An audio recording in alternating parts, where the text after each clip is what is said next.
Welcome everyone, and before we start, I propose to look at a short film clip.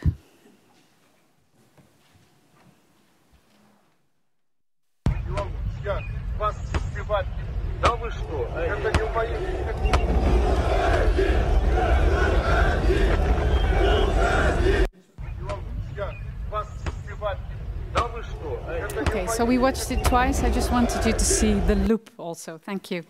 My name is Rutten. I'm Professor of Russian and Slavic Studies in Amsterdam, and I'm your host together with three wonderful guests this evening, whom I will introduce in more detail in a moment, at this evening called Carrots and Sticks, devoted to the recent state terror and protests against that terror in Belarus.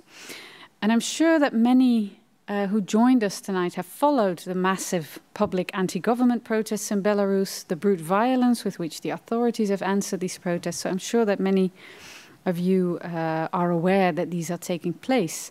Ever since last summer, so for almost a year now, nationwide protests in the country have been covered broadly in international news media and via social media.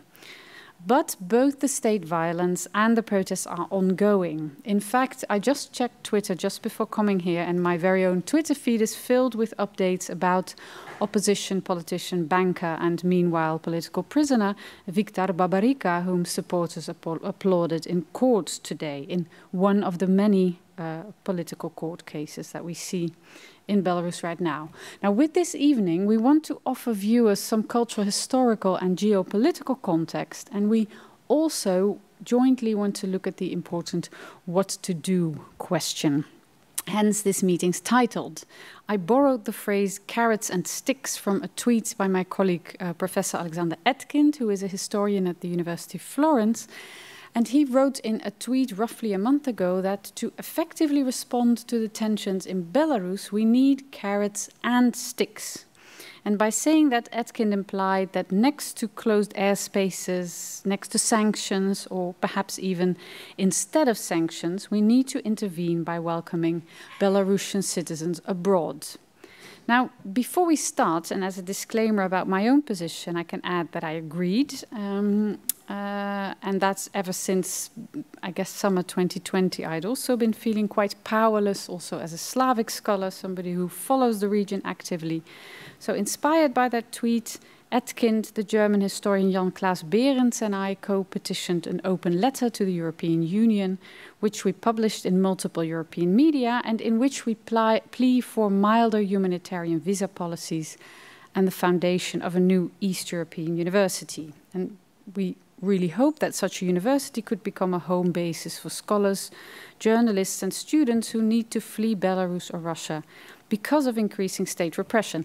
But before actively pleading for such a university or for other initiatives, or before zooming in on that initiative, I propose that we now zoom out and look at different possible approaches to the unrest in Belarus. And we do so with the panel of three experts who have gathered here.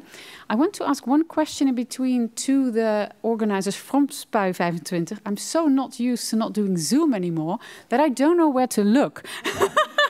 So there are people here, but what is the that's the camera. Okay, I'm going to switch between the two, yeah. Otherwise it distracts. So together, these three panelists, no, let me first introduce them and then let me say what we're going to do. Okay, so our three speakers. I start with Franka Hummels, who is furthest away from me. She's a historian and freelance journalist. She contributes to all sorts of broadcasts on Radio 1 and in different dailies and magazines. And she has been actively reporting about the recent protests and political developments in Belarus for, I think we were just talking about it, maybe 20 years already. Yes, the beginning of the century. She already made, together with other people, a film about protests in Belarus called Nie Tarmazi. For over 20 years, as said, she has been researching Belarus, and that work has also resulted in her book De Generator-generatie, Leven na Chernobyl. Nou, dat is lastig te vertalen, maar in any case, it's a book about the generation that grew up in the wake of the Chernobyl disaster. I guess that would be one way of putting it, a book that came out in 2011. Bob Dane, who is nearest to me, is a senior research fellow at the Klingendahl Institute and coordinator of the Klingendahl Russia and East European Center, Europe Center, and his research subjects include international relations, geopolitical and security issues in Eastern Europe, the Caucasus and Central Asia. And Bob holds degrees in these fields from the London School of Economics and Political Science and the University of Groningen. He also worked for several governmental and non-governmental organizations in Eastern Europe, the Caucasus and Central Asia, including the OSCE. I'm very happy with all of our guests, but I'm very, very happy that Tasha Arlova is with us. Tasha is a Belarusian filmmaker and activist who has been wonderfully, well, involved in, I think, very productive ways in more creatively conceptualized responses to what is going on in Belarus. She's currently graduating from Rietveld Academy with a film that also deals with the events in Belarus called Dear Revolution. And central in this film are her own experiences as an artist and filmmaker abroad who followed the protests from here. And Tasha is also co-organizing of several exhibitions dedicated to the Belarusian protests in Amsterdam. There was a big exhibition near here, for instance, at Arti et Amicitie, but also at The Hague. And as I said, my name is Ellen Rutten. I'm professor of Russian and Slavic Studies in Amsterdam. My publications I'm not going to enlist, or my work, but I think what is relevant here and what I want to add is that I'm currently developing new research devoted to, among other topics, Belarusian protests and protest aesthetics in cooperation with Stedelijk Museum and the Van Abbe Museum. So that's one project that is relevant also to what we're talking about tonight. Now, our panelists are going to look at the question how the current moment came to be, what options there are to bring about positive change. These can be options by institutions, but also in individuals. And they will look, for instance, at the roles and interests of Russia and other neighboring countries, creative protest, social media resistance, and also at the question of academic freedom that I mentioned earlier. And I propose that we start doing that now. So what we asked our guests to start with are short opening statements about their view on the topics of tonight. Maybe this time we start nearby. Bob, we start with you. All right, then. I hope this works sound-wise. There's a nice echo here in the room, so at least my voice fills the room. Let's put it that way.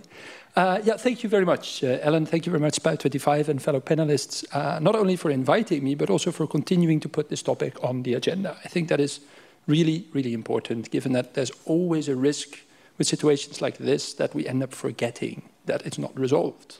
I think the worst that can happen to brave protesters who've risked everything going out there is that the world then ends up forgetting about them while the injustice that they were fighting against continues.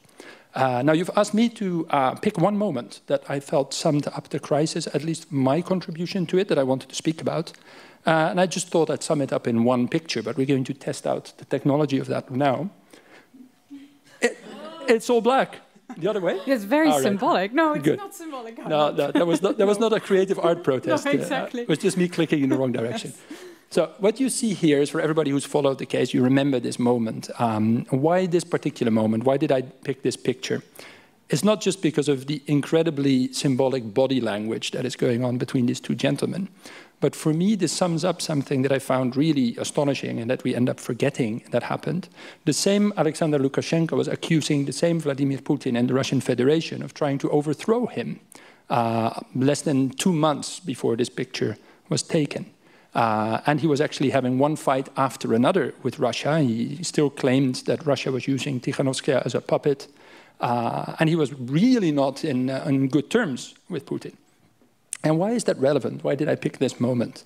It's because I don't want to make the point that this is a geopolitical crisis. In fact, it's not. It's the argument that we use over and over again. The origins are purely domestic. It's people protesting against a form of governance that is based on repression. But the overlay is definitely geopolitical. I suppose that's why I made it on this panel. So thank you for having me to explain that. Why is it geopolitical still? Or why does it have geopolitical dimensions? Has to do with the interests of these two gentlemen that you see there. and of course, Ellen, also our own interests here. So let me just say a few words about that. If you study the pattern of Lukashenko's behavior over the last 25 years, you see a continuous pattern of him building up relations with the Russian Federation, of him making steps to advance integration into a union state, and then pushing back on Russia, on trying to extract more concessions from Russia, and Russia pushing back on him. So the relations have basically gone up and down over time. You can even see those in the amount of subsidies that Russia gives to Belarus in the form of energy discounts and things like that. And every time Lukashenko gets into an argument with Russia, the EU tries to open up doors to Belarus. And it has done so several times. After there's a repression and a fraudulent election, the EU will put sanctions.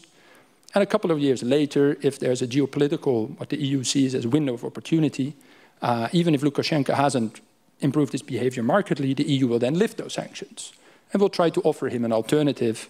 And I very often hear the phrase, we don't want to drive him further into Russia's arms. Now, what you see here is exactly him being driven into Russia's arms, not by us, but by his own population, who are putting a lot of pressure on him, and him wanting to find credit and what he needed, the type of support he needed to keep his regime going. So if I just sum up with the interests that the key actors have that make it geopolitical, Lukashenko's first interest, of course, is to stay in power. At all costs. He's shown how far he's willing to go. If that means going to Sochi or going to the Kremlin and asking for support, it's what he will do. But his second interest that he continuously tried to safeguard throughout all the years of his rule is he wants to stay the ruler of an independent country. He does not want to integrate into the Russian Federation as a subject. He wants to keep Belarus independent. But more and more, in order to keep his seat, he has to make certain concessions. And his third interest, I suppose, is deeply financial and economic. He wants to keep profiting from these Russian subsidies and from his business model, which is a largely centralized economy with a lot of state-owned enterprises. What does Russia actually want? Russia wants, first and foremost, to prevent another Ukraine crisis. So Russia is worried that this might become a real geopolitical crisis, but it wants to avoid it. It doesn't want to have another showdown with the West. It doesn't want to have a country switching sides and trying to join NATO. It doesn't want to have a pro-European opposition in power. But it realizes that Belarus is not Ukraine, that it shouldn't repeat the same logic as it did on Ukraine. But it is very worried that this might still happen. And that, I think, is the first thing Russia tries to prevent. But it also tries to prevent a bottom-up change of power in a not entirely organized and controlled way. So the biggest threat, as is often said, to the Kremlin is that people in Russia start seeing that you can actually come to power by being brave and taking to the streets, and by continuing to put pressure. And that is something where the solidarity that you saw between Khabarovsk and Minsk, for example, is quite frightening. But I'm also still convinced Russia wants to just reduce the costs that Belarus poses to Russia, because it's quite expensive to maintain an ally like this, who continuously tries to extract economic concessions and who doesn't move on the economic agenda that Russia finds important. And then maybe last, to sum up, what do we actually want as Europe? And I'd like to make the point that we don't really know what we want. We're inconsistent. We speak the language of values. We impose sanctions because we want to defend these European values of human rights and democracy. But then we also play geopolitics. And when we see a window of opportunity, as we did after the Georgia crisis and after the Ukraine crisis, we try to reach out to Lukashenko to offer him alternatives, while his form of governing hasn't changed significantly in the 25 years. So Europe is trying to do two things at once and they don't work out well together. So what I'd like to plead with my last words is that Europe should just be more consistent and play the long game here and realize that you can't easily co-opt somebody like Lukashenko, who is, at the end of the day, always going to prioritize staying in power at all costs, as we've seen. And what we should do instead is offer a much longer-term perspective to the people of Belarus and therefore speak the language of values. I'd like to end it there. Thank you. Thank you, Bob. And thanks for the important point of not forgetting, to which we will return later, I think. Also for your subtle take on to what extent is this geopolitical or not. And one addition for viewers or listeners who might not have heard about the protests in Khabarovsk and Minsk. So this was a moment where at the same time in the far east of Russia and in Minsk, capital of Belarus, protests were going on and people were also referring to one another. So there was this very active moment of interconnection between protests in two different countries. That's a short addition to the opening statement. We move to Tasha for the second opening statement. Thank you for inviting me, and Bob, thank you for your contribution. And I'm overall also very happy that Belarus again is on the agenda, because it was also a big fear and concern that people are going to forget, and it actually was the feeling in winter and spring that Belarus is getting forgotten and we get more and more political prisoners, and yeah, it was difficult to bring it back. So somehow, strangely, the situation with hijacking of the plane actually helped Belarusians to bring back, to show what's happening in the country. So I think if before it was concerns of European Union about kind of values and human rights, now it's become much more firm action after the situation, because it was related to safety of European citizens. And no matter of reasons, I think it's really nice that we are back on the team, and situation didn't get much better, I believe, but it's nice that we can address and think what we can do. Throughout time, like I live in Netherlands around 3-4 years, yeah, almost 4. Last year, the situation made me think, what can I contribute to the kind of to bringing attention to Belarus? And we made it through exhibitions. We made it through art events. And for me, main concern would be, how do I tell the story so people can relate to it? Because somehow, especially before the protest, people didn't know much about Belarus. They would say, last dictatorship, and it's immediately like divide you, like that people couldn't relate to experience of people and think that it's too far away. And, but I want to read a poem. It's from my thesis, because I was thinking that situation in Belarus, if you talk about violence, it's also somehow people in Belarus can sometimes compare it to domestic violence, because, you know, and that's something you can feel. You like a lot of people went through situation in their families or in institutions. Sometimes power relations are not perfect still. So if you cannot understand how it feels on the scale of country, at least you can probably relate on a personal scale. So I want to read a poem about that. A man that took a place of a father, that took a place of God. I think he is like an old violent stranger in the house. The house is not his place, but he took it over. Sometimes he punishes the child, and the woman asks him to stop, but he doesn't listen. The man says he acts for the sake of safety and love of his family. He promises, promises, promises to change. I'm not sure if he ever feels sorry for that. Now it's his house, and he defines the rewards and the punishment. You better know the rules, and other times just keep it quiet. In my country, the man took a place of a father that took a place of God. Yeah. And what I would like to add, yeah, I think, yeah, as I mentioned, it felt very depressive, I think. Like when Belarus went out of radar of media, you know, what was happening actually, so people one by one basically got in prisons and got huge sentences, and it could be for anything, for comments in Facebook or being in the streets. So it was no reason besides political views, you know. And it was very scary because like the shops were closing, businesses were seized by the government, and you know, I still wanted to bring attention, but how? Like there is no beautiful picture in the street anymore, so there was no media post, and it was like a bit forgotten. But you know, I think at some point, I don't know, it's probably spring, and you know, this joint effort, we're still back on track. I think, like at least with our community, we try to do what we can do. This August, we're organizing a big exhibition dedicated to 1 year since elections, and we want to show people's art and their cultural response to the events. And for me, always would be main goal to show how it feels and what actually stands behind this news and what does it mean for people, why they actually sacrificing their freedoms in order to just to stand against the regime. And I also was thinking, like, what is our risk, you know, what are our risk of taking action? Because, like, it's quite safe to watch this video from here or somewhere else. Like, for me, I don't know, I mean, I think it's safe, but still, like, you know, anytime, I'm not coming home soon because I don't think it's safe now, because there can be a reason because of this video or any other comments I gave on media could be a reason for my detention.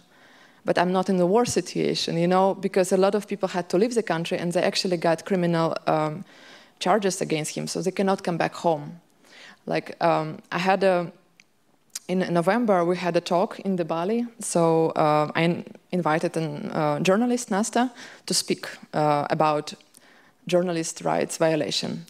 And she couldn't come. I mean, she was meant to be on TV screen, just broadcasting from Minsk, but she was detained. Like, just to compare how the situation changed. Now she received asylum status in Lithuania. Mm-hmm.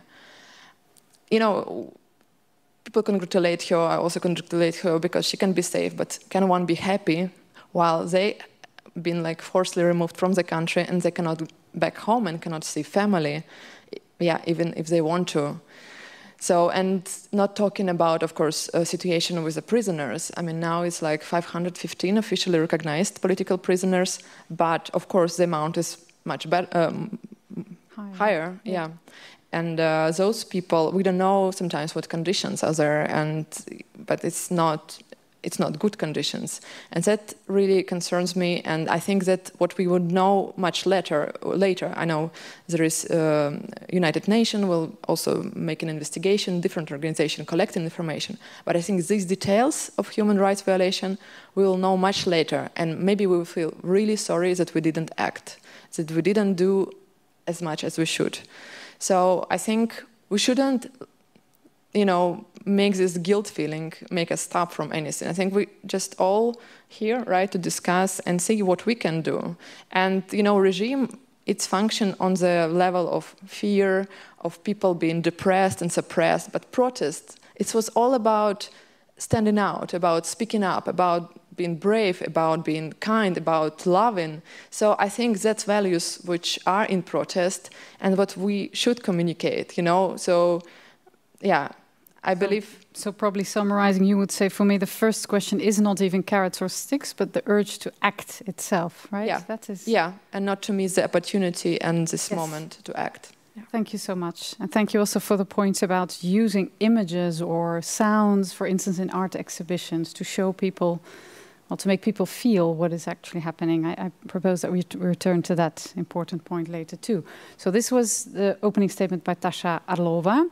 We move to Franka Hummels for our last opening statement. Yeah, so I'm generally the first to divert from geopolitics when it's starting to be discussed, because it often veils the personal stories of people. But in this case, I really think it's important to keep the geopolitics on top of mind all the time. Maybe not so much to understand the Belarusian reality, but to understand the European position.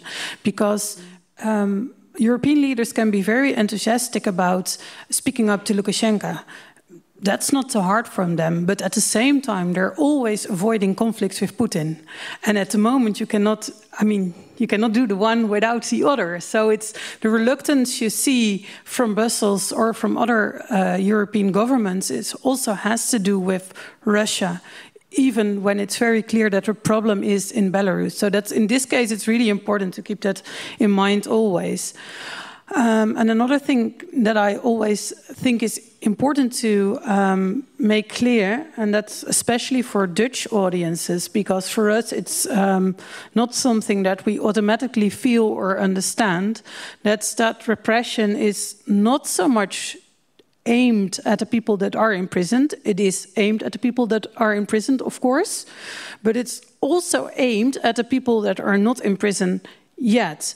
If you detain a journalist, if you detain a writer, of course you want to stop this person doing the work they are doing. But most of all, you want to send out a message that it's dangerous for you to speak out, to create independent art, to pursue independent journalism.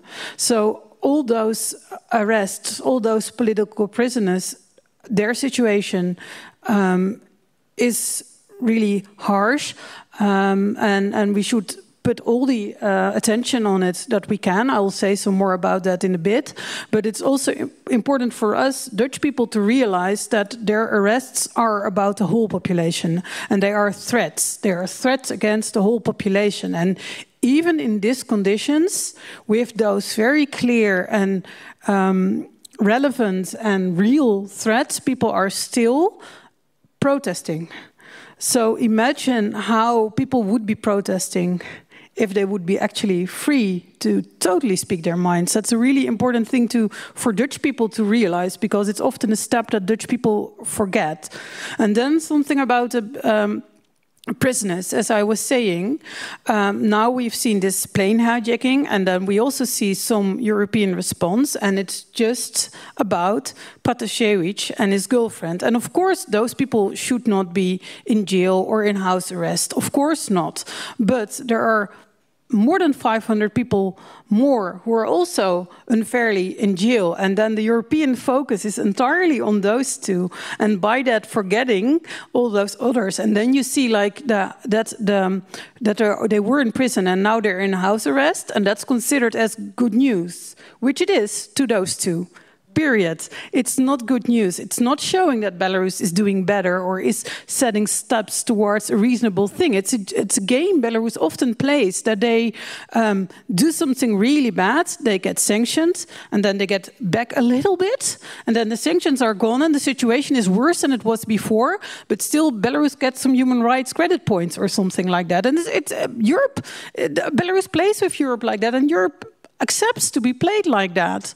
So it's really important for us to understand. And it's also important, I think, also for me as a journalist, when I speak to people, and what I think always is most interesting to me, at least, is the personal experiences of people, that those people have grown up in a different setting from me and my own audiences. So if people say things that that is colored by a different background, so if people say they are, for example, apolitical, it doesn't mean that they are not interested in politics. It might just mean that they don't see any chance to change things. And a lot of those people became political now, but it doesn't mean that they're stupid or uninterested. It just means that the price of being political is too high compared to what you could gain from actively speaking out. So it's always important to try to get yourself in the context. And that's also what I try to do as a journalist, to try to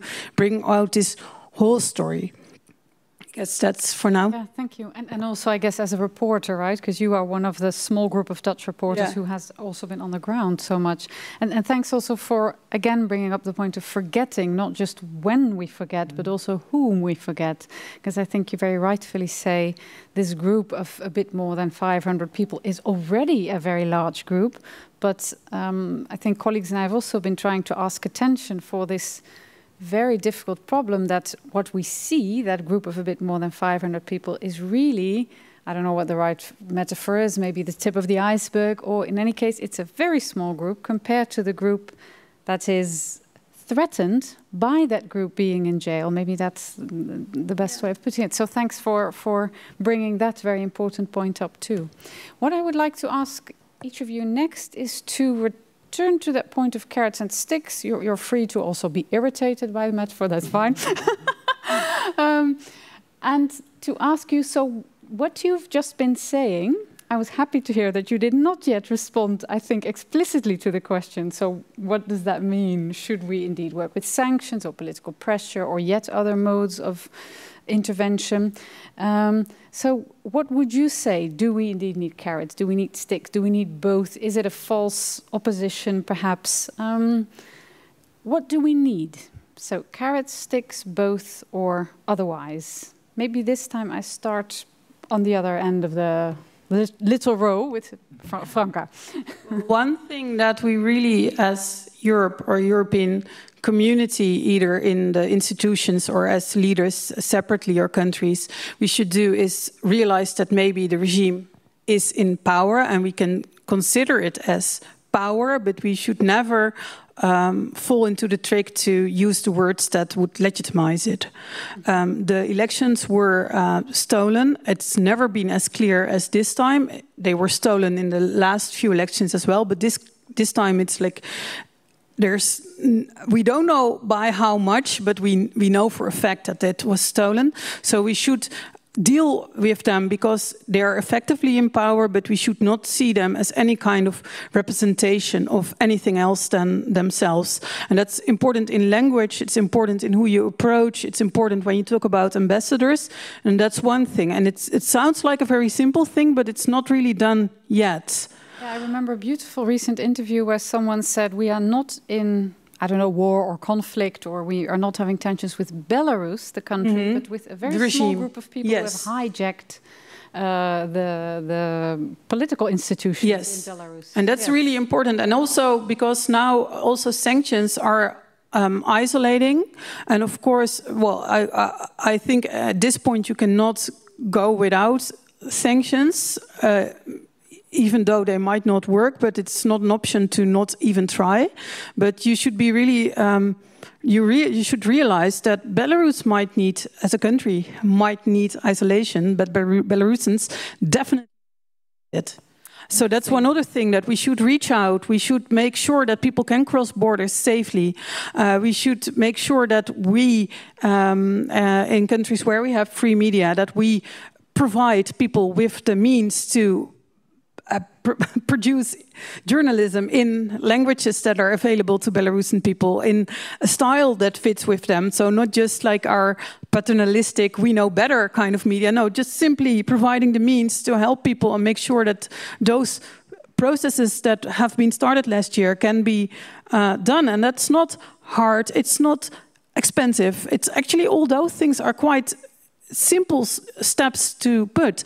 And another thing, like in 2010, for example, after the mass protest, not as massive as those were, but last year, but still quite massive protests, there was a program for students that were kicked out of university. That's something that happens all the time. When people go to demonstrate, they will lose their spot in university, so that they could study in the Netherlands and Austria with some kind of state money from the Netherlands and some involvement in visa, etc. So those things are really simple and they actually help people. And it might be a small thing, just a small thing, because you help just a few people, but also the symbolism of it.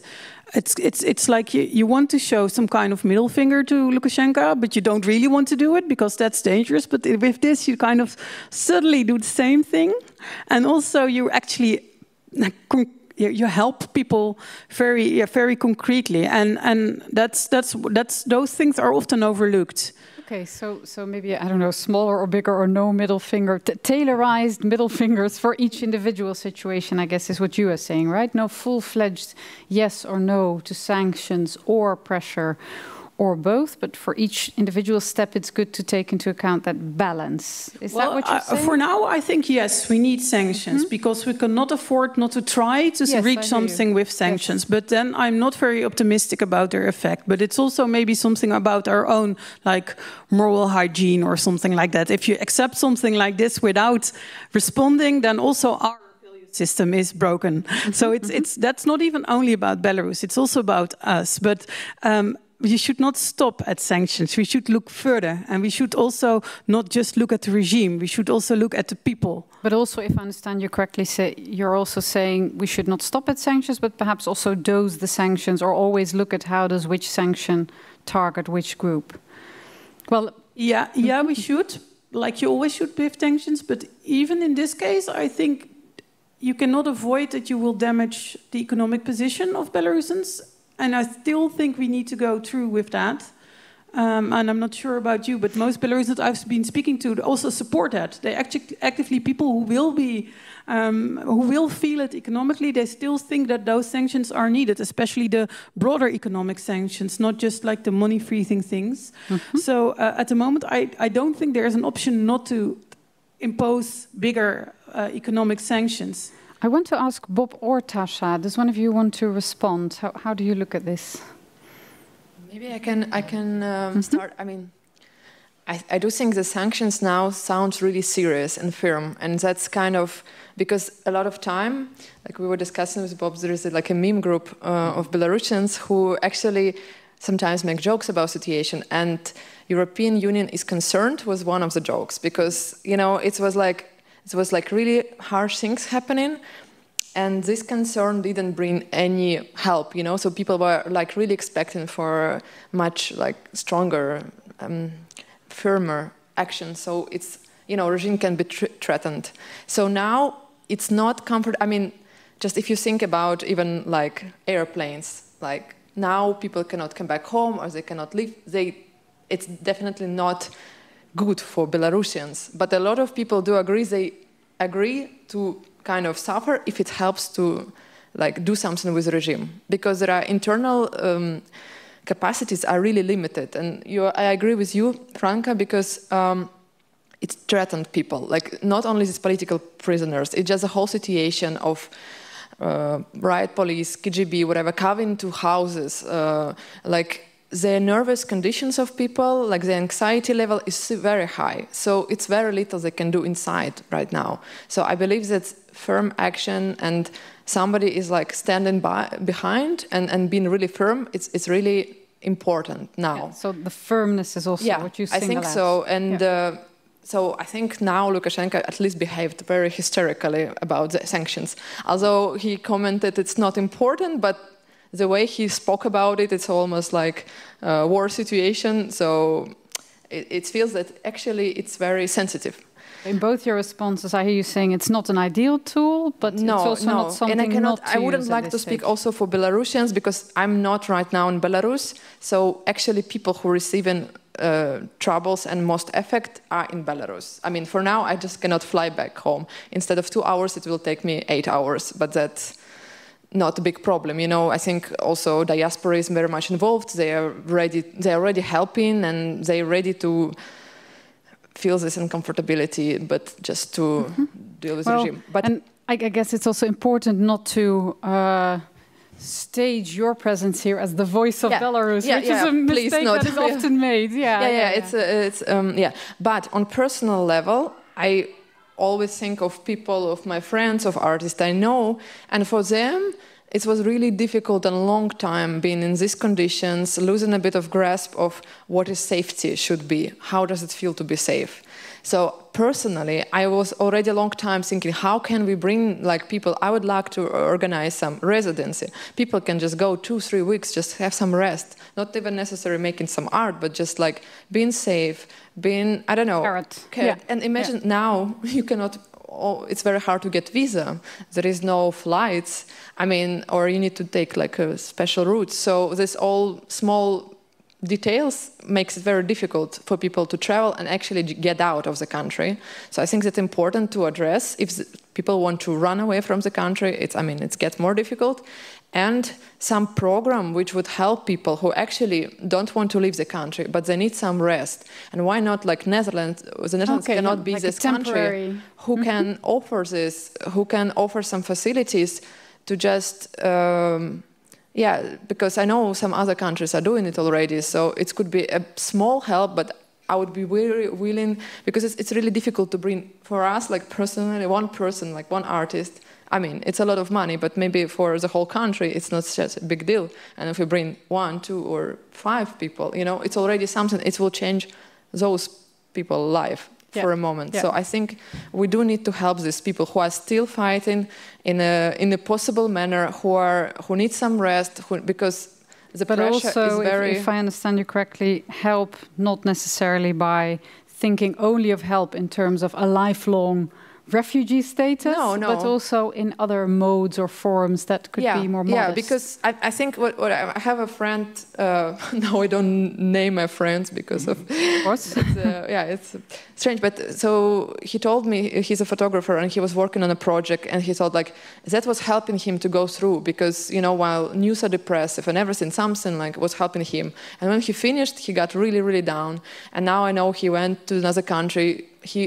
he's not sure if he's able to come back after traveling. That's another question. The regime is really trying to prevent people from traveling. But still, you know, it's like some recognition of his work, even abroad. It's some opportunity to meet other artists who had to leave the country. So it's like something very nice we can do for people just to keep, you know, stay alive and stay a bit motivated. Yeah. So, Bob, when you hear this, would you say this is also the direction in which I was thinking when I just gave my opening statement, for instance, or would this also be, would these also be the types of solutions that that you would be thinking about in response to that question, what to do, or do you say no, we need to approach this problem differently?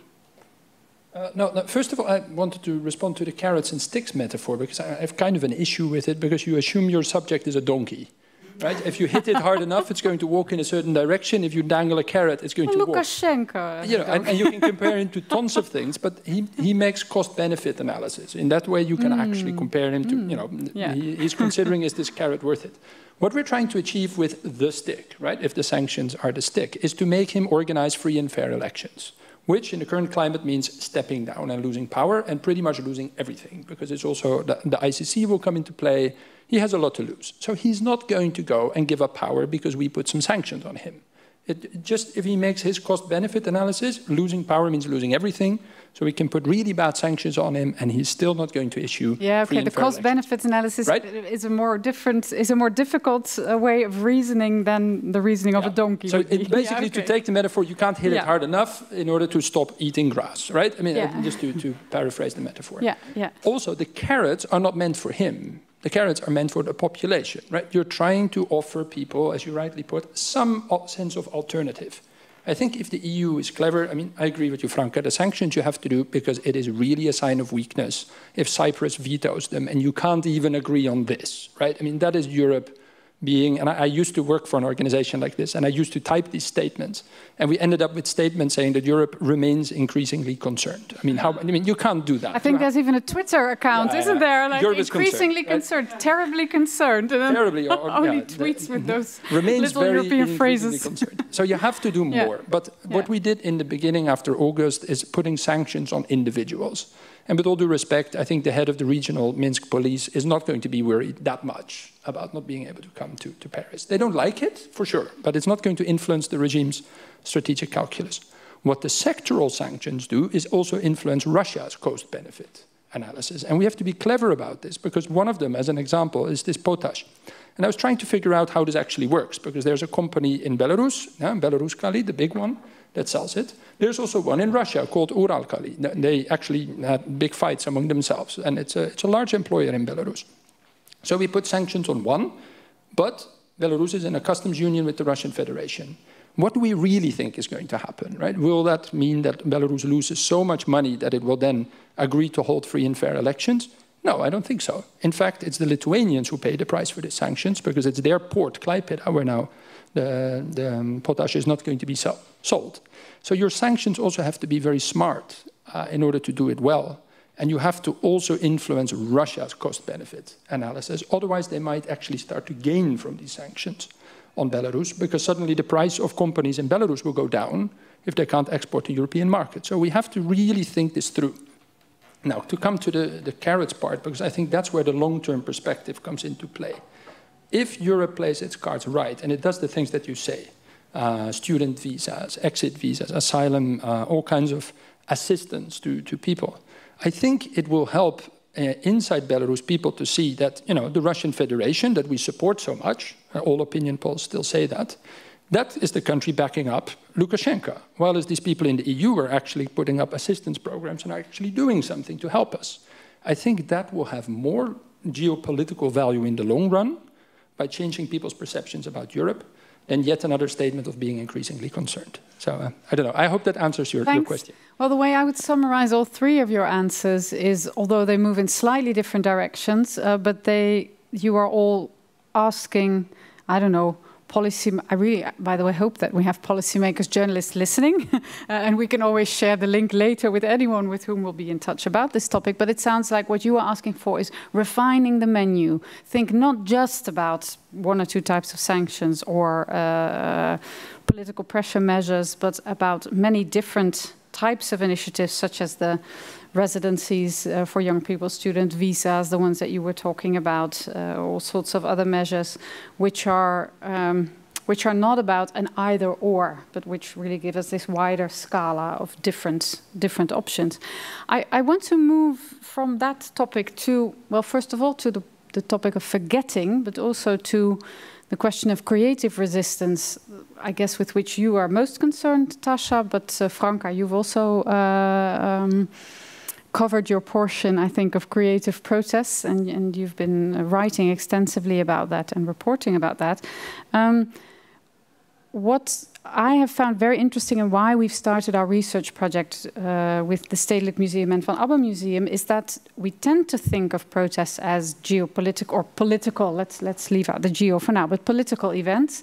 Whereas in practice, when protests work, when protesters manage to influence media actors or politicians, this often also has to do with aesthetics, whether the images are funny or beautiful, or they make you laugh or cry, the best photograph. This is also actually, this is where I want to return to the video with which we started.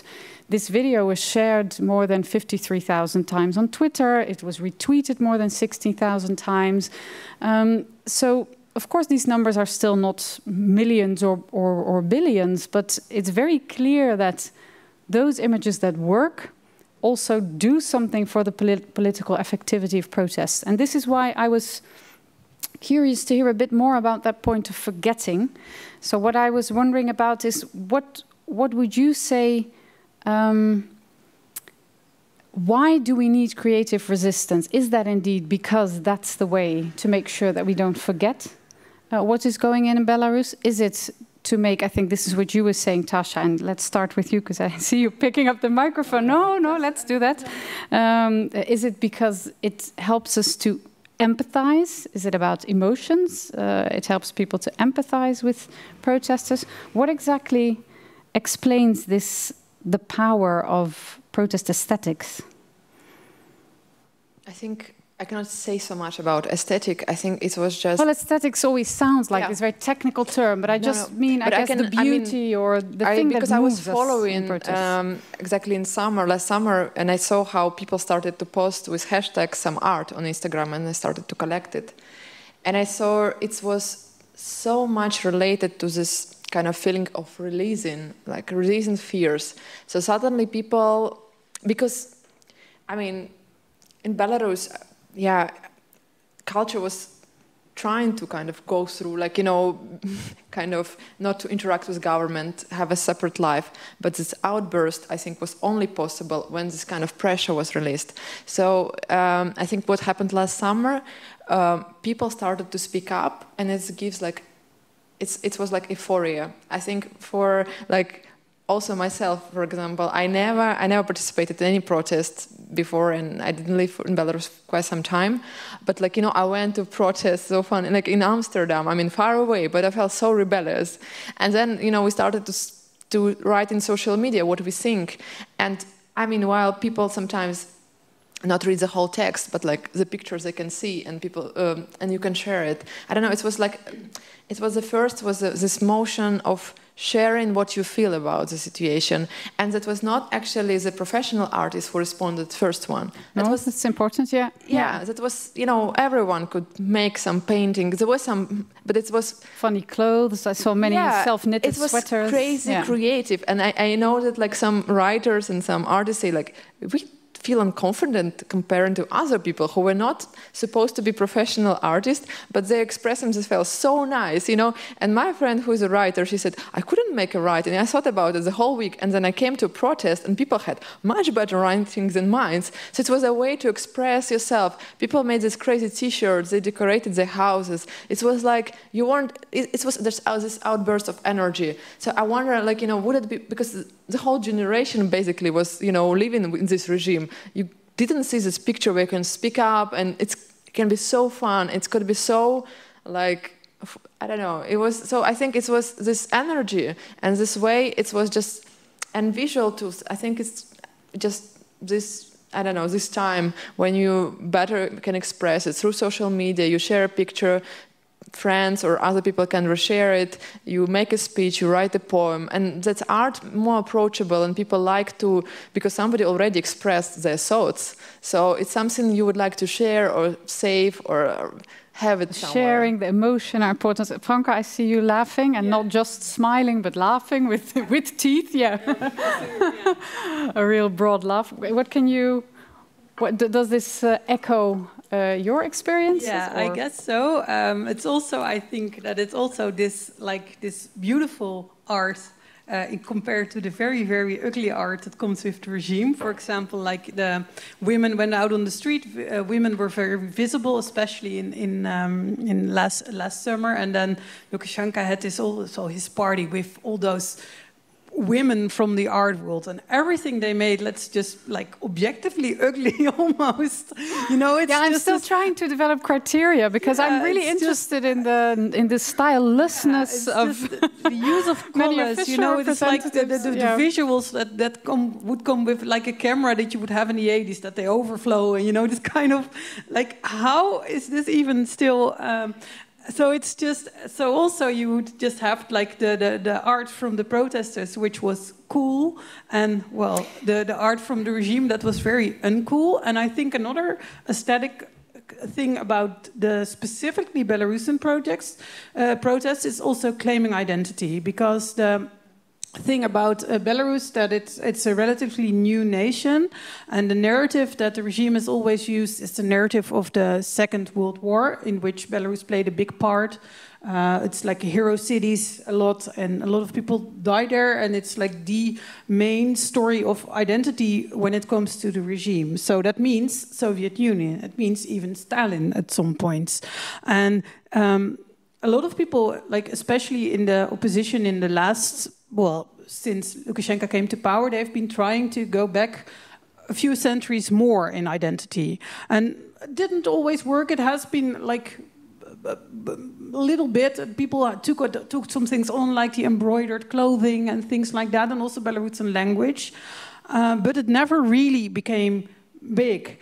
And now it's like also part of this art, because it's like they are finding. It's like so stupid to talk about they but they're also finding like a real Belarusian national identity that has nothing to do with like dictatorship, totalitarianism, or Stalin, or anything like that. So it's also claiming identity, finding it collectively. And the last thing, and that's something we have been talking a lot about, it's also that it creates community, that people were not so much in touch with each other, were just living their lives, surviving, or maybe sometimes being afraid to speak out to each other because of secret services. And now there's this whole new civil society in which also art is a form of communicating.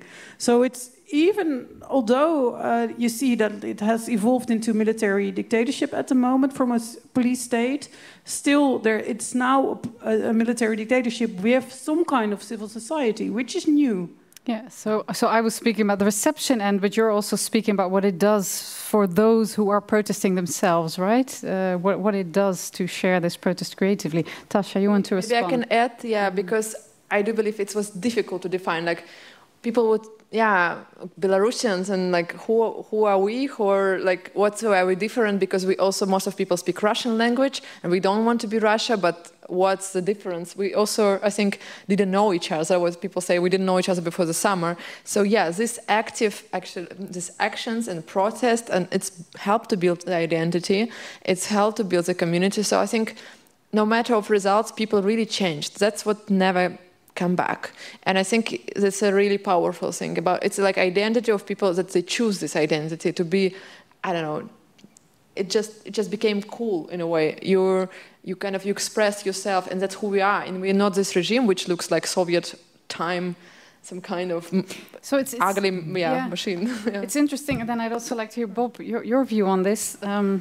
perhaps actually also on the word cool. It's interesting to see that both of you use that word. And I didn't say it, but in my notes is the sentence which the tweet with the film with which we started was accompanied by. So you could see this tweet that was retweeted so often. And the sentence above it said, "This protest in Belarus is so cool." It's, by the way, it's an artwork by a Petersburg-based artist, Alexander Ivanov. I shouldn't forget to say that.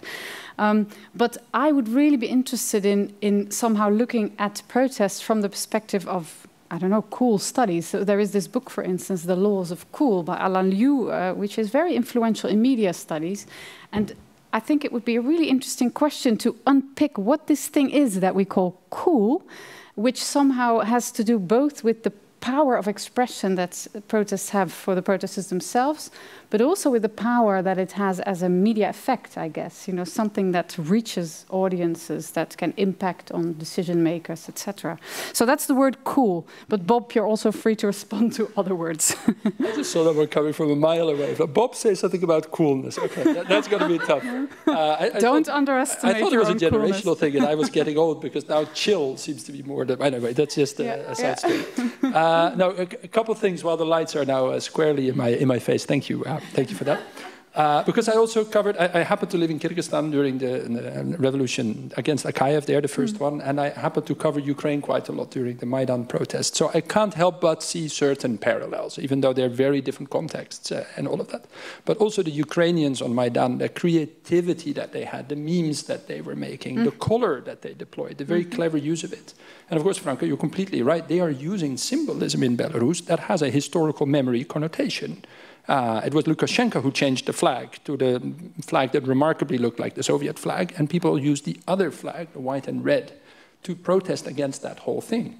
So there is a memory politics thing. Even the choice of songs, the Victor Choi song, the Pyramid, is also highly symbolic. So history does come into play. This is a song about change, for those who may not know it, which was played. I think there was even a radio station at some point introduced, wasn't there, where they were only playing this song full time, day in, day out. So by a very popular Russian pop group, actually. Yeah. He started to arrest people playing that song and things like that. So in a way, the regimes cannot keep up with the creativity. I think that was the positive thing that I wanted to highlight.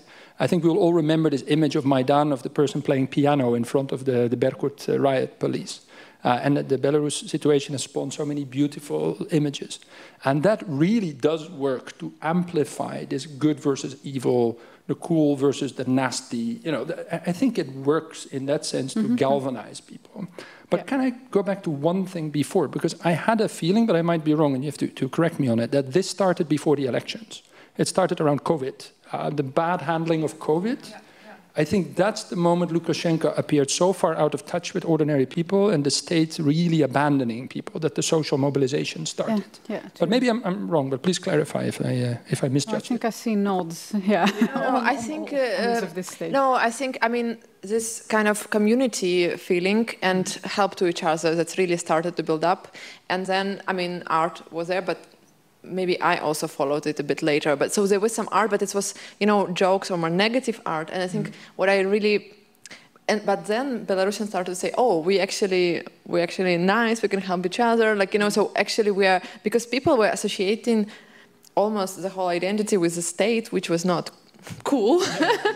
And it was almost like there was no options. You cannot, if you want to do something, and then suddenly people realize that, oh, we can do this and this, and we, you know, there was people in cafeterias cooking for doctors. It was a lot of help. So people start to see themselves as a better people. And then I think with also protest, it's like really like this identity started to build up. But I agree that this kind of also social media and how people united, it started around COVID. And maybe just to clarify one more thing on the language issue, because this often, and when you apply a Ukraine lens to it, you get it wrong, right? The language issue is not something that at the moment helps, right? Because Lukashenko started to amplify using the Belarusian language in order to distantiate himself from Putin at some point. Or is it still something that the opposition uses against the regime as an expression of opposition identity? I think actually this time it happens naturally that people started to be more interested in the language, and they started to use.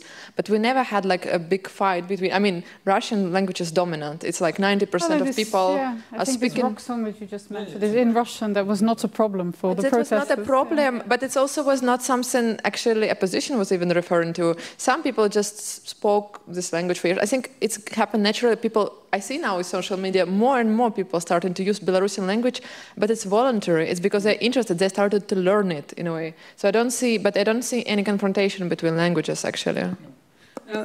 For me, it was really, I think it's also very typical that this Russian song became the anthem of this revolution, because if you look at the opposition before this summer, then the Belarusian opposition, which was really small, it would also be really focused on Belarusian language. So the idea that Zoe would be like the singer of the song, it was like unimaginable. It would be Levon Volsky or something like that.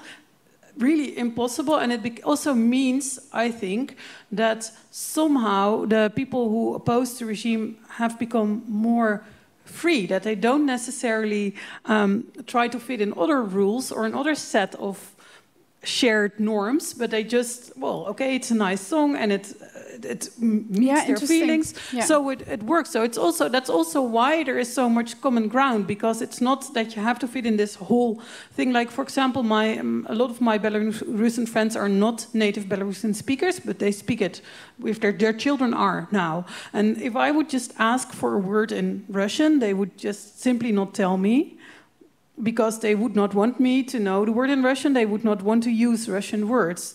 And this kind of, I mean, I understand it from where they're coming. I'm not negative about them, but it shows how, not closed-minded, that's not the correct English word, but how, like, the old opposition was really focusing on some points, had a maybe not narrow so focus, much open, And I think that this is also something new, and that's also something that the art that is chosen, the songs that is chosen, the language, the codes, everything, it's much more open. You cannot do it wrong at the moment. So what your comment also highlights, and Tasha, is I think that I think we are used, well, it's seductive to ask questions about the protest as if they are a static, frozen moment in time. But of course, when we talk about the questions that we were just discussing, the answers to those questions look different when you look at June 28, 2021, than if you would do this in October 2020 or, I don't know, May, when the COVID restrictions had just started, 2020.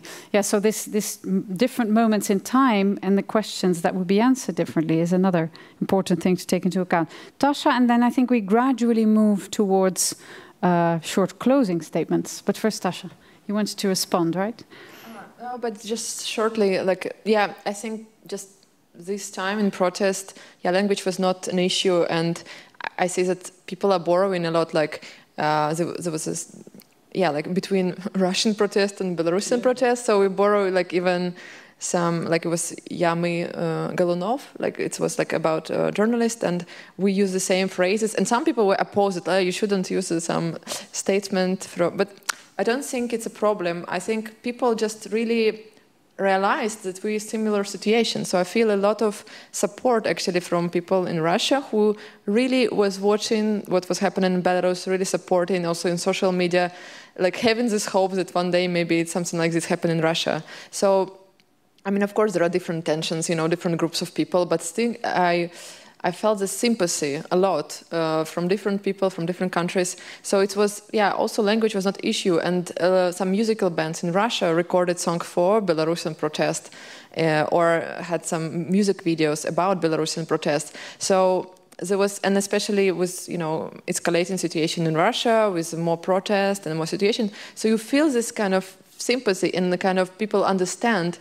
And also if you think, one interesting idea about memory, it's kind of being rewritten right now. So people start to refer a lot to Soviet regime, to wartime in a different way. So they understood that in a way government didn't change or the method didn't change. So they, when we used to have this media portal Tutbay, I remember in the news portals there were always news something about Second World War, some new information. So it was like rewriting the history. I couldn't dream about it. Like I couldn't dream that a lot of people would come back to history and start to review it, you know, in order maybe actually before moving to those closing statements, I think this point of history that you mentioned is important, and maybe we can relate it very briefly, and then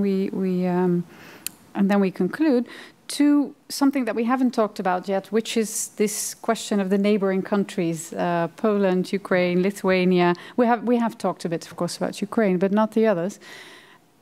I guess one dimension that is also easily overlooked in mainstream media coverages, in the big headlines about the region, is the very complex relations between Central European and Eastern European countries, which are also impacting both the protests and the responses to that by the authorities. So is there anything that one of you wants to add on those neighboring countries? How does, for instance, the relation between Poland and Belarus or Lithuania and Belarus, how does that come into play? I know that's a very big question, and I'm asking for a small comment.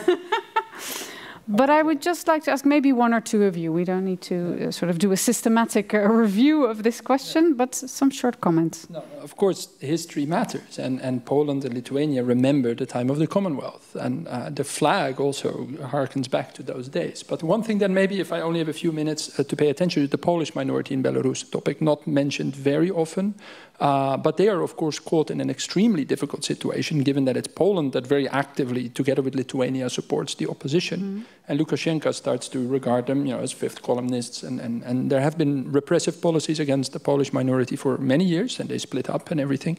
But this community, which also lives in Grodno region more compactly, is really at risk of getting sort of between the hammer and the anvil. So that is one thing that, of course, matters. Now, what Poland and Lithuania do that is really important is within the EU, they continue to put it on the agenda.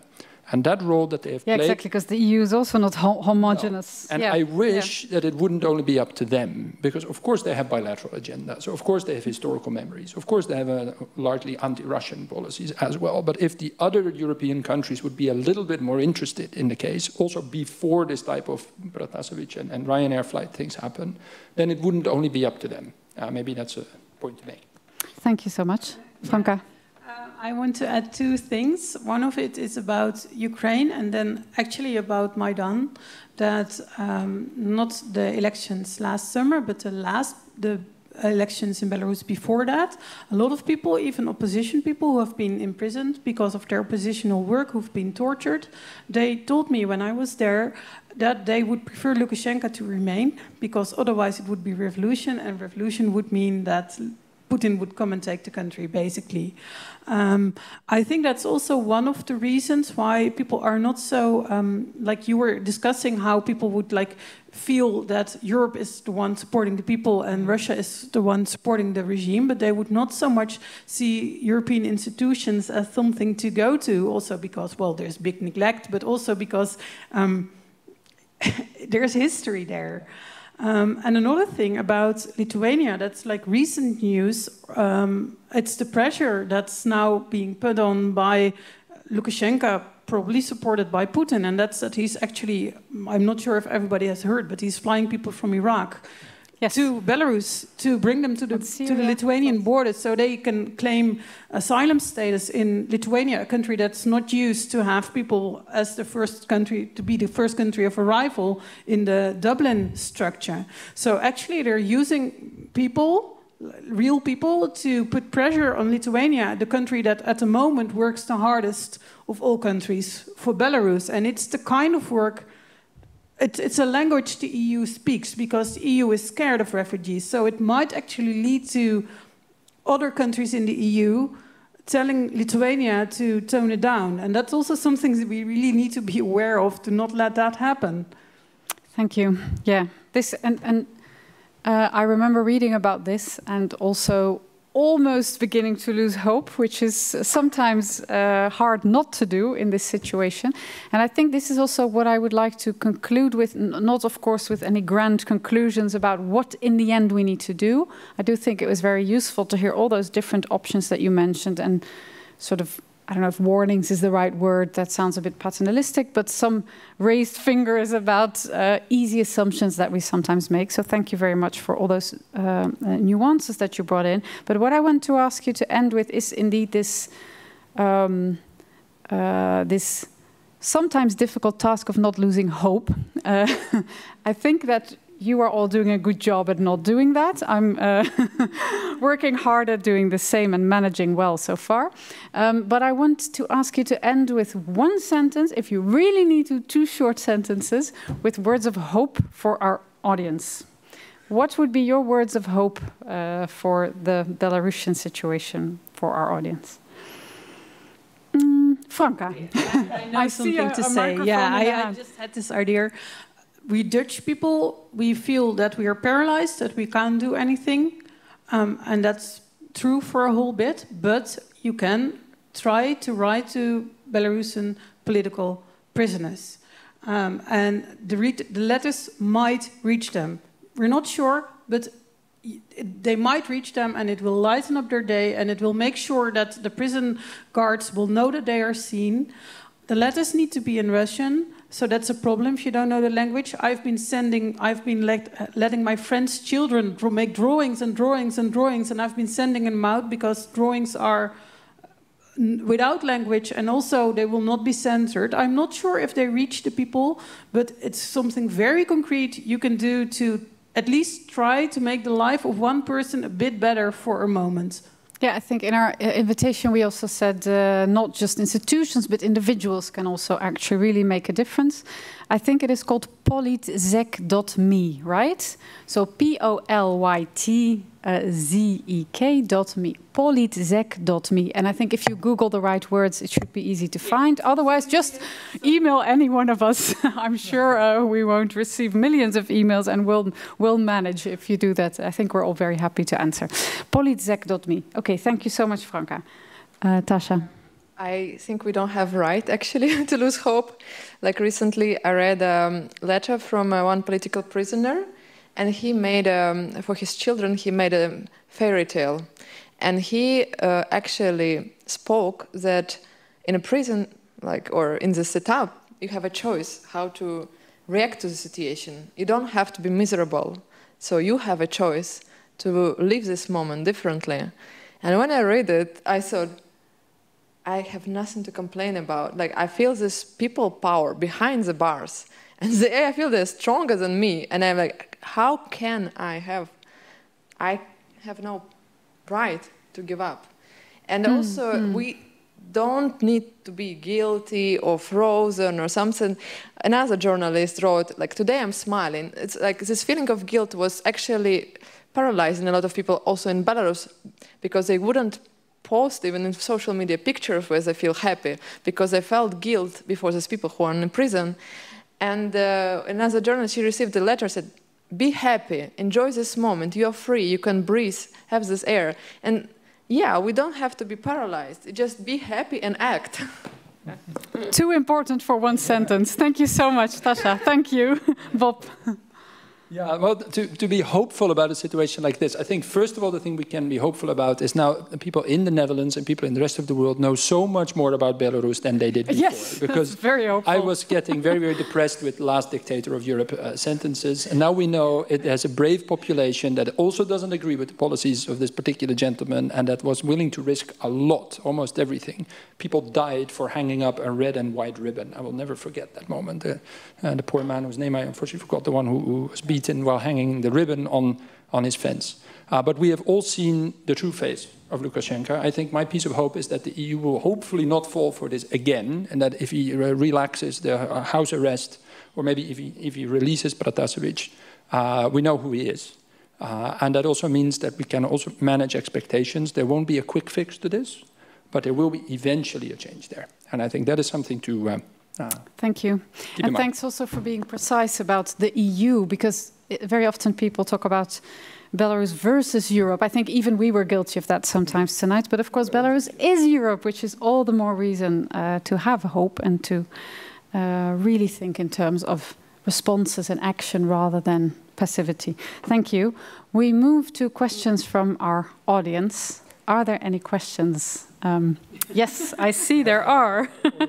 I'm also checking Twitter, because if people are listening and if they happen to want to respond via Twitter, they can. Do we have a hashtag, Jetske? Or can people simply tag my name? I guess that's the quickest way. Okay, well, that would make it a bit more difficult for me as host to check all of those options. But if you tag my name at Ellen Rutten, I can check. And then maybe hopefully also at Spui25. Okay, first question from the audience. Yeah, first of all, thanks a lot for Spui25 and all the speakers for sharing your thoughts with us. If I may, 2 questions. First one to Bob Dean, concerning indeed a little bit about the power transition mechanisms that we talked a little bit. And it's difficult not to make comparison, but in this case, I do put Russia and Belarus together. And today, when we were talking about Lukashenko, we presented him as the single person in charge. And this was also the case when we talked about Russia, especially in the early Putin's presidential terms. But now I do see that in research we talk more about the Kremlin, and then not as a single united homogeneous institution, but as a pool of competing interest groups that actually prevent Putin from stepping down. If we assume he wants that, basically it's impossible because they have too much interest in keeping him in charge. And my question is whether this is also the case for Belarus, that there is much more power groups that are in the shadow that we're not aware of, but who actually execute much more influence upon the politics. And my second question, indeed, to probably Tasha and Franka, about indeed keeping attention and not forgetting. And here I do indeed talk again from my personal experience about reaching out to broader Dutch public with the issues that we talk today. First of all, it's very difficult to attract attention because it's still a local and something that not everyone familiar. And second, a lot of people are tired of media and it's all negative framing because it's about violence, there is not much change. And also a lot of people are simply cynical knowing that Russia and Belarus and Turkey, for that sake, they have the history of oppressing. So for a lot of people, it's nothing new. And I wonder whether now in this situation you thought of new strategies or new approaches, how to make this a bit more understandable, attractive, if I may use the word. So to make sure that indeed people do see and hear, because I do believe that indeed we shouldn't forget. Thank you. I've been asked to summarize the questions just in case it's difficult to hear them via the live stream. So first a question to Bob Dane, and I will let you respond first, and then we'll turn to the second question about comparisons. So what the question said was, well, we have during this evening been presenting Lukashenko as the person in charge, in Belarus, Putin as the person in charge in Russia. But of course, I think you rightfully put out that Russia is ruled by more than just Putin. In research, it's being said that it's the Kremlin, perhaps you could say the authorities or different institutions are perhaps even preventing Putin from stepping down. And the question was, is this perhaps the same for Belarus? In Belarus, of course, Lukashenko is also not the only man who pulls the strings. So how does it work there with perhaps different competing institutions for power? Yeah, it's a particularly good one. Thanks a lot. The power transition is really hard to predict in any type of the situations, but I can draw a couple of scenarios in which it might happen. One of them that is probably the preferred scenario, well, other than just staying in power, which I think would be Lukashenko's preferred option, but I think even he realizes that he's crossed so many Rubicons and pressure from Russia on him to do something that looks pseudo-legal, I would then say, some sort of constitutional reform. Pressure is really high. So I think his second preferred scenario is more or less the Kazakhstan type of transition, which means that you stay in power behind the scenes and you put a loyal person from the regime forward. I think he put forward the Minister of Interior and one other sort of people from the power structures, the Siloviki. So that's, I think, his preferred scenario. I think Russia would accept that scenario if that's a person they can work with, or they would accept a more Armenia-like scenario with a type of bottom-up movement that then generates a politician that Russia can work with. The problem is that Lukashenko doesn't let this happen. But this still sounds like Lukashenko is in charge, right? Or are there also these islands of authority of which Lukashenko is perhaps a part, rather than being the only I think he's managed to exercise much more central control than in the case of, for example, Ukraine with Yanukovych and the case of Russia, because there's still... Okay, so you're saying it's not the same as in Russia with Putin? No. The differences are there are still more circles in Russia competing for influence. First of all, it's just sheer size and size of the budget. It's also pathways to power. So Putin came to power still needing some support from oligarchs. Belarus has almost no oligarchs. It has managed to prevent them from emerging. So Lukashenko depends on even less people. It is basically, in the last year or so, he's come to rely almost exclusively on the power structures, if I can call them that. The secret services, the interior ministry forces, and the military, I suppose. So it's a much smaller circle of loyalty that he needs, and all of the other groups that wanted other things, he's managed to pretty much sideline them in Belarus, which makes also the transition much harder in a way, because there can't be a big agreement between all the different factions that it's time for someone else to come. I think the security services pretty much need to agree with who comes to power then.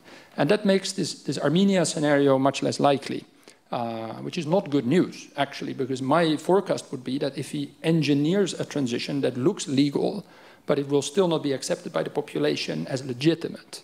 So you may still have the next ruler who is also seen as illegitimate, who still can't win an election the normal way, so to speak, unlike Pashinyan, who managed to actually win an election in Armenia. And then the stalemate will continue for longer.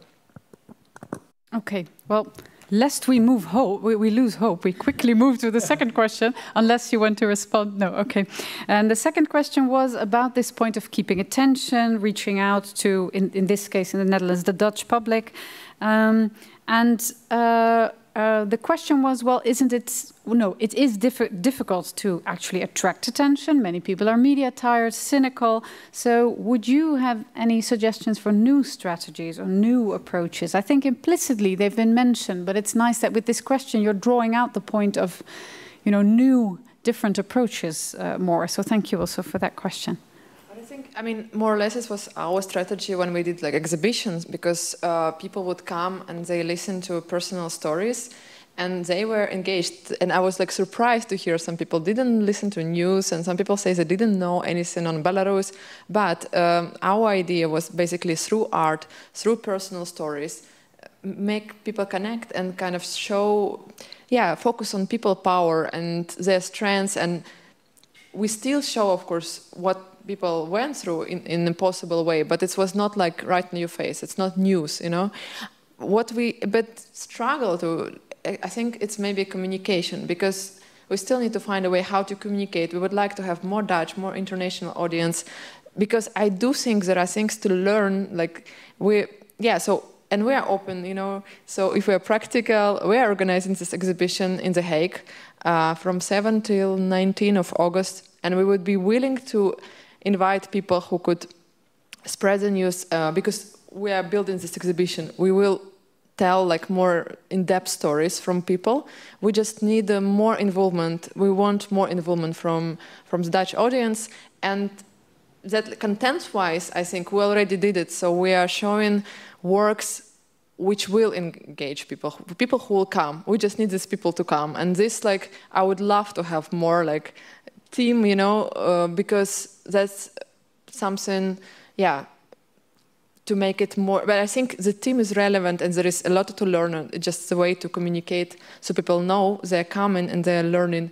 And another attempt what we did, now I'm trying to a bit make it not just story in Belarus, just make a story of resistance. So for example, we're showing two wonderful films, one by Belarusian director Maxim Shvet. It's called Pure Art. It's about graffiti and removal of graffiti.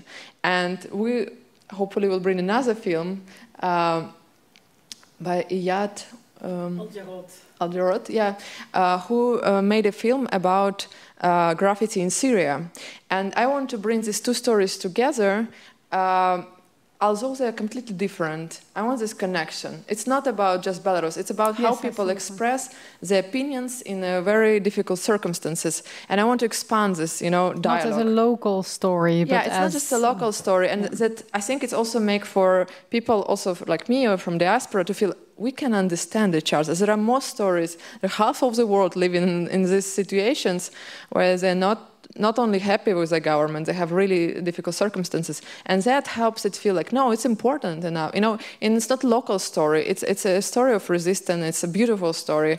So I think the more we have different people involved, the more powerful it becomes. The story is there. It just, yeah. Franke, do you want to respond? Also, thank you, Tasha. I want to get a bit more into the workings of Dutch media, because I've been trying to get stories about Belarus in Dutch media for a long time, and I failed very often in trying to do that. And last year it has not been that hard, but you see that there are a few problems with getting those stories into Dutch media. One of them is that Dutch media often search for a Dutch connection. And there are very nice diaspora people in Belarusian diaspora people in the Netherlands, but before last summer they were not organized. So I knew some people, but very few of them spoke Dutch, and that's something you need for a lot of Dutch media. People were also, of course, scared to speak. So the people would not all of them would want to speak. So that was kind of a problem with getting this topic through. Another thing is that there are not so many people who know about the country. So then it's also hard if you have like a newsroom or anything, like to understand the dynamics. And you'd rather not report about something than that you report about it wrongly. So that's also why it's often overlooked, especially since the country was not seen as very important until recently. And it's also, people have this image of Belarus as being some kind of grey, grim, boring Eastern European dictatorship where the food is very dull. And, you know, it's this image. And then the second image is that there are so many of those countries. And it's really hard to break through that also with my fellow journalists. And what we've seen last year, and I've been available for a lot of media, not to be a speaker myself, but also to just have them on the phone and think with them for an angle, for a story that would fit their program or their newspaper, to help think about people they could speak to, that are relevant to the story that they want to tell. And it was a lot of work. And it's just, because I had this network, I could do this. And I just think that if you look at some other countries where there are not like specialist journalists, it didn't happen like that. So it also means that our media system is really very dependent on people. And I'm thinking about quite some African countries, for example, where we don't have specialists and where I also have no idea of the dynamics behind news. And then we also miss those stories. So, the thing is that always try to make it personal. So to find a person who can carry a story, try to relate it to what's the European story. What does it mean for us in the Netherlands? Those are the things to at least try to. That would be your strategy or approach. Yeah, to get things. Yeah. That's what I've also noticed. That's what the story what gets the story running. And of course, it's now even harder than it was before, because it's harder to get into Belarus as journalists in a safe way, not just for the journalist itself, but also for the people you speak to. So you have quite a big responsibility if you manage to get into Belarus to do your work, because you might be without consequences, but the people you speak to might not. So to complement these questions, I think we're going to have one more short question, maybe, and then we wrap up in a moment. What I would like to say is what we don't have time for, but what would be extremely interesting, I think, is to look into this question. To what extent is it new, for instance, to use creative visual images, sounds, protest fashion in protests? And I think in the research project that we're going to develop with the museums in the Netherlands, we'll also be comparing protests now to, for instance, the time of the avant-garde and the Russian Revolution. I think there and in other historical protests, these creative strategies of resistance, well, it would be very interesting to compare them. I think that they worked differently, so there really is something new about what's going on now. But that's for maybe another Spui 25 session. Maybe one short question to wrap up with. Sure, thank you. Well, first of all, thank you for being here, sharing your thoughts, and through this keeping the topic of Belarus in the attention, which also contributes to this. The event started with this picture of Lukashenko and Putin, Lukashenko almost begging to Putin. Is Lukashenko's faith in the hands of Putin, or to use your metaphor, how big is Russia's carrots and sticks in this case, and what should we think of this? Who wants to respond to this question? Positive note, right? Yeah. Ignore the question. Well, maybe one of you manages to respond in whichever note, positive or negative. But who of you wants to respond? There we go. I think in the short term, it is extremely dependent on it. I think if it hadn't been for the support, not only in terms of Russia sending journalists to work in the state media, because one of the most powerful moments, also Franca, speaking about journalism, I remember the empty seat when there was the news broadcast and all the journalists went on strike and they refused to tell the story of the state on state TV. And Russia flew in quite a lot of journalists to just make up for it, right? So that type of support was extremely important in the short term, also cooperation in law enforcement and financial support, of course, the famous bailout. But also because as long as Russia supports Lukashenko personally, that gives off a signal to all the security services and everybody else, don't even think about finding a successor for me. I am the one who goes and speaks to Putin. While as it's an open secret, Putin doesn't particularly like Lukashenko at all. He's quite a troublemaker, actually. You can watch old YouTube clips of them going at each other in Eurasian Economic Union meetings about the oil price, which is, they're really not best friends, even though they try to show that they are. But in the longer term, I think it will be Russia that nudges a transition more than we here in Europe. I think we have to acknowledge that in the end there will be some sort of nod from the Kremlin to say, time to go, time to move on. And I think that's one of those things that they're debating over there when they're meeting on the yacht or wherever they're meeting, is how long are you still going to go on like this? Because it's expensive also. The more crazy things he does, Lukashenko does, the more expensive and complicated it gets for Russia. So he's also some sort of a liability for them. So we shouldn't be fooled by this imagery of the bromance and the two men, being great friends. They're not. They're cold-hearted, calculating people. And we can influence those calculations. So maybe to end on a hopeful note. Thank you. Well, I hope that our audience, just like me, takes home, I think, several very thoughtful, thought-through suggestions that were made during this evening. Not so much one image in particular, but many, I think, helpful. And it's sometimes also very practical, the website that you mentioned, for instance, very practical, very pragmatic suggestions to this question, what should we do here in relation to the situation in Belarus? And what I would probably like to ask our audience to take home is that image of the rolling balls, not because we want Lukashenko's head to roll or any of those. Well, some people may want that, but that's not my style. But I think because it nicely captures this red thread of creativity that has also been very important throughout this evening, and responses that are not necessarily either a carrot or a stick, but just this creative image that helps in keeping the attention and not forgetting. I think this very important act of not forgetting that we've been discussing so much tonight. So thank you so much, everyone. And thank you very much to Spui 25 for inviting us. Thanks also to my own program of Russian and Slavic Studies for facilitating our being here together. So thank you all for this coming together, not even via Zoom, but in real life. Thank you. And thank you very much to all three of our speakers.